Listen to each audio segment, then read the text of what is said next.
Regresamos con más aquí en Imagen Empresarial y me da muchísimo gusto saludar esta mañana a Armando Ortega, expresidente de la CANCHAM y exnegociador de tratados de libre comercio aquí entre México y Canadá. Armando, muy buenos días, gracias por estarnos acompañando el día de hoy. Muy buenos días, Juan Carlos, a tus órdenes. Armando, pues, primero que nada me da mucho gusto saludarte porque tenía ya varios años que no nos tocaba estar juntos al aire. Creo que de hecho desde el inicio de la negociación del TEMEC, cuando eras precisamente presidente de la CANCHAM. Y pues el día de hoy nos atañe exactamente lo mismo, el TEMEC. Existen paneles de negociación solicitados por Estados Unidos. Después hubo unos paneles pues también solicitados por Canadá. Y es precisamente ahí donde quiero platicarlo porque se habla mucho de los de Estados Unidos, hay mucha información allá afuera, pero quiero saber cuál es el fondo de las solicitudes de Canadá. Se habla sobre paneles de energía, se habla sobre los mismos reclamos, pero quisiera saber cuál es tu opinión y cuál es la visión que tienen desde la CANCHAM y obviamente qué es lo que se dice desde el gobierno de Canadá. Claro que sí, Juan Carlos, y el gusto es mío. Mira, Canadá se ha sumado al reclamo de Estados Unidos porque, digamos, las afectaciones que alega Estados Unidos, pues se pueden hacer espejo con las afectaciones que ha sufrido Canadá, aunque no tienen una inversión que sea espejo en todos los sentidos. Pero muy rápidamente, como tú sabes, las consultas que originalmente hizo Estados Unidos se centran en lo que ellos consideran que son 4 medidas incompatibles que anulan o menoscaban pues los beneficios que se espera obtener del TEMEC. Entonces, lo primero está ligado a la ley de la industria eléctrica que se reformó y todas las medidas que a través del SENACE le dan preferencia discriminatoria a la CFE, etcétera, etcétera. Entonces, digamos, la primera parte de esos agravios vienen ligados a la ley de la industria eléctrica. La segunda viene ligada a todas las omisiones, los retrasos, o los rechazos o las revocaciones de permisos que empresas privadas esperan tener en el sector energético y que no han podido ser, digamos, atendidas a pesar de una larga serie de consultas de Estados Unidos, y Canadá tiene su propio canal, digamos, en este sentido. La inversión en este segundo tramo de Estados Unidos es más amplia que la que tiene Canadá, pero también Canadá tiene inversiones aquí. Lo tercero tiene que ver con una ampliación que le dieron a Pemex para que cumpla con una norma oficial mexicana que especifica cuál es el contenido de azufre que tiene que tener el diésel automotriz. Y ahí, pues también nuevamente la CRE le ha otorgado a Pemex una ampliación a un plazo para cumplir con esa norma de contenido de azufre y considera que ese trato pues es discriminatorio. Y luego, por último, y estas son medidas más recientes, son todas aquellas acciones que están relacionadas con el uso del servicio de transporte del gas natural, que afecta a ambos países por igual, donde la propia Secretaría de Energía y nuevamente en este caso Senagas, ha, digamos, establecido reglas para la prestación del servicio de transporte natural. Y estas reglas nuevamente favorecen a CFE y a Pemex para abastecer de gas natural a los usuarios en México. Entonces, Canadá y Estados Unidos comparten, yo te diría, Juan Carlos, en suma, la visión de anulación o menoscabo de los beneficios que se esperan del TEMEC. Y ambos países, incluyendo en reuniones desde jefes de Estado hasta los negociadores que son sus propios secretarios de despacho y subsecretarios, etcétera, sus embajadores, no han visto satisfechas sus demandas.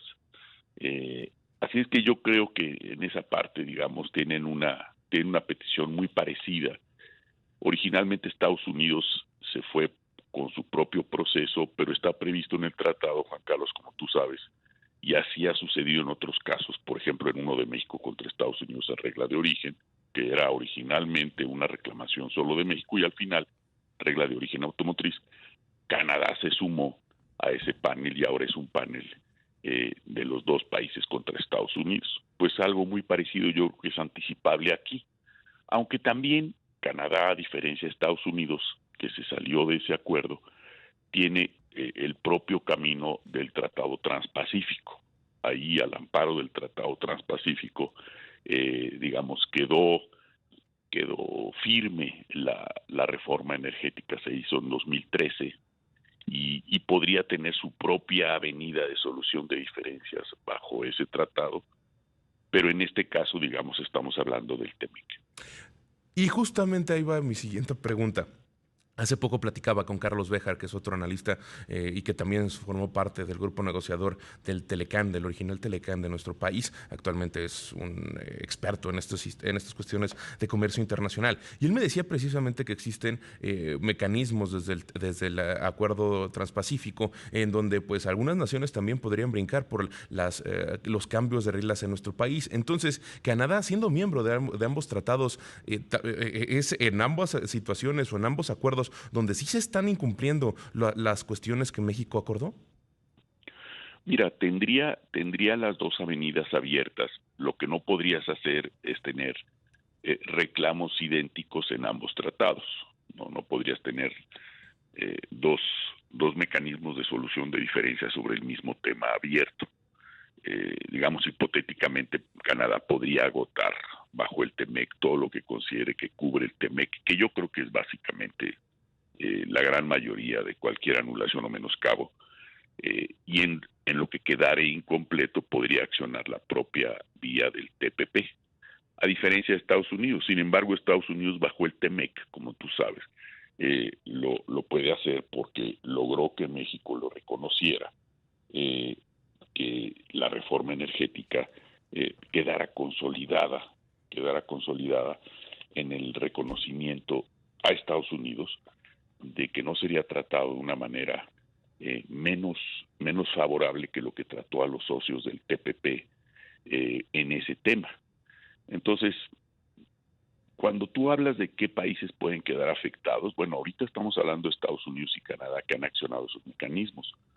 Podrían venir, y ya no solo Canadá, otros países bajo el TPP, porque ha habido otros operadores y otros jugadores en la materia, y claramente tienes en el TELCUE, en el Acuerdo de Libre Comercio con Europa, piensa por ejemplo el caso de España, también un mecanismo de solución de diferencias que puede accionar por medidas que considera igualmente violatorias del tratado, por un tema de tratamiento discriminatorio en favor de Pemex y CFE en detrimento de sus inversionistas. Y eso solo en el plano, Juan Carlos, Estado-Estado, porque las empresas pueden accionar a su vez el mecanismo inversionista contra el Estado. Entonces, yo creo que México tiene que valorar, digamos, con mucha seriedad y con una visión de mediano y largo plazo, el tamaño de su contingencia comercial y en materia de inversión.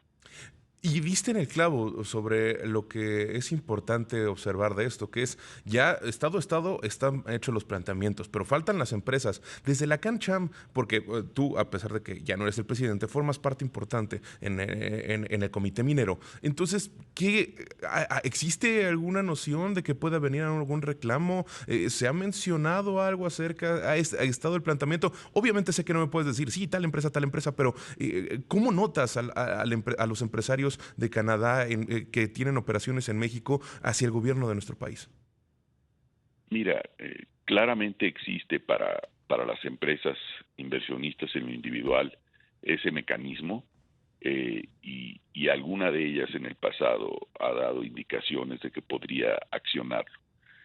Hasta el momento que yo sepa, no se han accionado. Aparentemente hubo una y ya después no se supo mucho del sentido de su querella. Y lo mismo ha sucedido en el caso de Estados Unidos, ¿no? En alguna empresa que se ha quejado del trato para importar gasolina a Estados Unidos y tener su propia fuente de depósito y después distribución, se ha podido arreglar. Ese mecanismo existe pero en general este cúmulo de medidas, de acciones y en muchos casos de omisiones, ¿no? Porque la CRE ha dejado de resolver decenas de solicitudes en la materia y esa omisión es en sí mismo un agravio importante. Pues se ha traducido en un gran desincentivo, en una pérdida de prestigio de la marca México como país receptor de inversión. Y eso no solo en el sector energético, sino en otros sectores. Es algo lamentable porque México construyó a lo largo de muchos años y precisamente lo hizo negociando como ningún otro país en el mundo una arquitectura de acuerdos de libre comercio, pues que le han dado un acceso muy significativo y por otro lado una plataforma, un ecosistema de recepción de inversiones, pues que lo habían hecho enormemente atractivo. Eso ha quedado, digamos, sin duda impactado.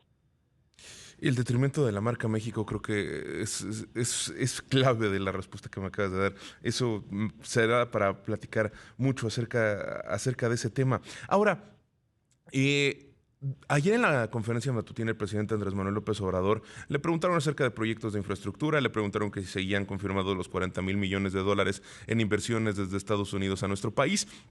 Y me están diciendo que tengo que ir a un corte, entonces dejo en la mesa la siguiente pregunta. También ahí hablaba acerca de unos gasoductos con TransCanada. Entonces, a pesar de que existe estos desincentivos, existe este daño a la marca México, pues aún existe motivos por los cuales las empresas de Canadá y Estados Unidos quieren venir a nuestro país. Entonces, dejo sobre la mesa este planteamiento y te pido la bondad de tu tiempo para que me esperes unos minutos del corte para seguir platicando en el siguiente blog.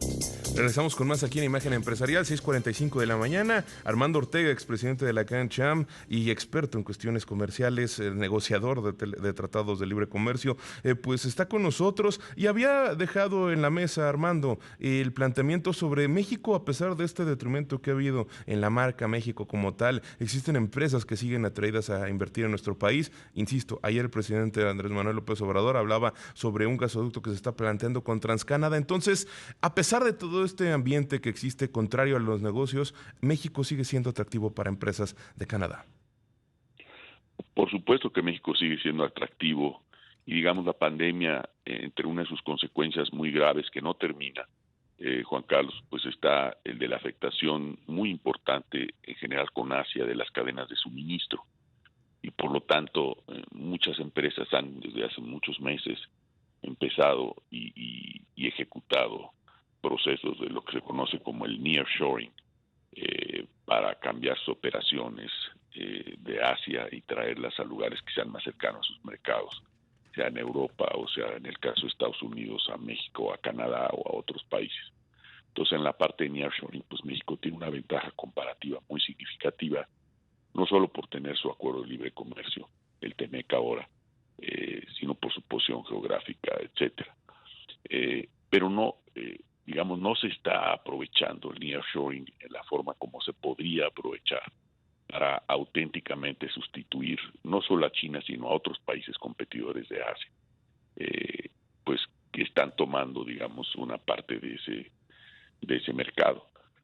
Todas las empresas, y había una declaración hace no muchos meses, Juan Carlos, de Shell, por ejemplo, que decía que la visión de ellos en relación con un mercado como el mexicano es una visión a 50 años.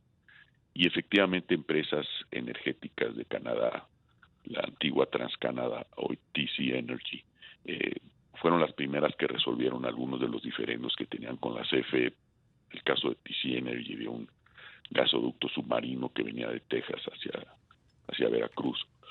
Se sentaron a negociar con CFE y resolvieron ese diferendo y recientemente efectivamente anunciaron una colaboración conjunta TC Energy y la Comisión Federal para un nuevo gasoducto. En general, los inversionistas, Juan Carlos, tienen una visión de largo plazo y en materia minera yo te puedo decir, pues hay un montón de empresas a pesar de un ambiente que tampoco es favorable con el sector. Para seguir invirtiendo o para tener un crecimiento orgánico porque tienen un yacimiento que hay que desarrollar. Aquí lo que importa no solo es eso, la resiliencia de las empresas para aguantar y para seguir invirtiendo a pesar de los avatares que puede tener en este caso una política pública. Aquí lo que hay que lamentar y habría que convencer al gobierno que pueda cambiar su visión es el de que México puede, junto con Canadá y Estados Unidos, como ya ocurre en algunos sectores, dejar de ser solo México para convertirse sectorialmente en Norteamérica, ¿no? Ya ocurre en materia automotriz, ya ocurre en ciertos temas agroindustriales, pero digamos, en la parte energética, pues sumarte no solamente a la causa que está amparada en convenios internacionales como el de París para generar una energía limpia, una energía verde, una energía que sea abundante y disponible para todos los demandantes, y que cuide el medio ambiente y nuestra salud. Y lo puedes hacer en diferentes campos. Entonces, eso es, digamos, la oportunidad perdida. Lo que dejas de hacer es, digamos, yo creo que el mayor costo. Es, tocaste otra vez un clavo muy importante, que es eh, México, Canadá y Estados Unidos empezaron a renegociar su acuerdo comercial porque buscaban un suelo parejo y buscaban impulsar a la región Norteamérica como tal. Fue el mensaje que se dio durante todos los meses que duró la negociación del acuerdo y cuando se firma, yo recuerdo la conferencia de prensa. El mensaje que dieron por todas las partes fue, esto va a impulsar a la región a la región Norteamérica para que ya no sean solamente Canadá, Estados Unidos, México y se pueda competir contra el mundo, contra lo que se viene, contra China, contra lo que se hace en Asia y cómo es que justamente en China están con esta iniciativa, ¿no? de las naciones locales impulsadas por esta segunda economía más grande del planeta. En fin, entonces se está perdiendo, si me preguntaras a mí, yo creo que se está perdiendo oportunidad y se están perdiendo las visiones originales que se tenían por una cuestión paternalista muchas veces, una visión proteccionista que no va con los fundamentos del tratado. Si bien cada nación individual tiene sus propios objetivos, tiene sus propias leyes, tiene sus propios requisitos y requerimientos, también por el otro lado, trabajar como región va a ser, y siempre se ha demostrado que es benéfico desde 1994 a la fecha, el crecimiento económico y el impulso que ha tenido la relación para las tres naciones es impresionante y ahí están los hechos y ahí está lo que se puede probar. Entonces, como última pregunta de esta entrevista, Armando, la cual te agradezco muchísimo, es ¿cuál es el mensaje que se le podría intentar de dar al gobierno de nuestro país para que vea nuevamente con esos ojos, con los ojos con los cuales se inició la negociación del TEMEC, nuevamente? ¿Cuál es el punto fino que se ha perdido en esa visión del gobierno de nuestro país? Yo creo que simplemente las señales que están viniendo, externas e internas, ¿no? Externas de nuestros socios comerciales y no solo Estados Unidos y Canadá, es la necesidad de aprovechar al máximo los instrumentos comerciales y de inversión que México tiene establecidos y que se espera se honren en su cumplimiento por el propio bien de México, de las empresas, de los ciudadanos, de los jóvenes. Tenemos una población muy importante que aspira a poder colocarse en trabajos dignos, bien pagados, modernos, con algunas carreras que hoy no existen y que, digamos, todos los avances tecnológicos van a demandar. Esa es, digamos, la señal externa. Pero en la señal interna, pues nada menos hace 2 días un juez federal, el juez Gómez Fierro, acaba de declarar inconstitucional y con efectos generales la ley de la industria eléctrica, en este caso basado en argumentos ligados a, digamos, al derecho humano a un medio ambiente sano que considera el juez, que el quejoso, SEMDA, una organización que protege el medio ambiente, demostró que viola esa protección al medio ambiente sano. Entonces, digamos, las señales internas también son, en este caso, provenientes de un amparo, y hay otros más, y otros que tienen que ver con violación de las reglas de competencia económica, etcétera. Los mensajes internos, Juan Carlos, son también se están violando los derechos de empresarios o de individuos mexicanos por estas políticas. Yo creo que hay una oportunidad para un golpe de timón del gobierno en el mejor sentido y regresar a una ruta de crecimiento y de desarrollo que se lo merece el país, ¿no? Porque México es un gran país con un gran futuro. Pues Armando Ortega, expresidente de la Cancha, muchísimas gracias por habernos acompañado. Me quedo con esto. Hay oportunidad para dar un golpe de timón y cambiar estas condiciones y que pues se llegue a buen puerto y se logren los objetivos de este tratado comercial, el TEMEC, tratado entre México, Estados Unidos y Canadá. Muchas gracias por haberte despertado con nosotros aquí en Imagen Empresarial, Armando. Con mucho gusto, Juan Carlos. Mucha luz. Un saludo también de vuelta.